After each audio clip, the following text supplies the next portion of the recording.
যে ব্যক্তি প্রত্যেক নামাজের পর এই আমলটি করবে, আল্লাহ তাবারক তাআলা তার গুনাহ সমুদ্রের ফেনা পরিমাণ হলেও মাফ করে দিবেন। সেই আমলটি হলো এই: 33 বার সুবহানাল্লাহ, 33 বার আলহামদুলিল্লাহ, 33 বার আল্লাহু আকবার, আর একবার চতুর্থ কালিমা অর্থাৎ লা ইলাহা ইল্লাল্লাহু ওয়াহদাহু লা শারীকা লাহু লাহুল মুলকু ওয়া লাহুল হামদু ওয়া হুয়া আলা কুল্লি শাইইন কাদির। عن أبي هريرة رضي الله عنه عن رسول الله صلى الله عليه وسلم: من سبح الله في دبر كل صلاة 33 وحمد الله 33 وكبر الله 33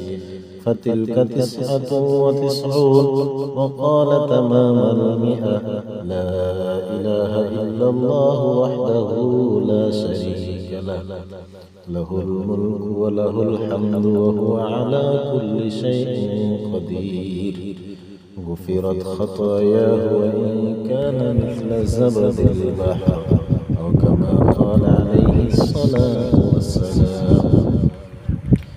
রাসূলুল্লাহ সাল্লাল্লাহু আলাইহি ওয়াসাল্লাম বলেন, যে ব্যক্তি প্রত্যেক নামাজের পর 33 বার সুবহানাল্লাহ, 33 বার আলহামদুলিল্লাহ, 33 বার আল্লাহু আকবার পড়বে, এটা হলো টোটাল 99 বার।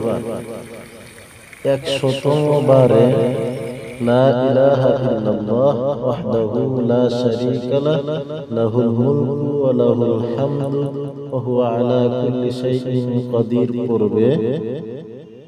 গুফিরাত খাতায়াহু ওয়া ইন কানা মিসলা যাবাদিল বাহর, তার গুনাহ সমুদ্রের ফেনা পরিমাণ হলেও আল্লাহ তাবারক তাআলা তা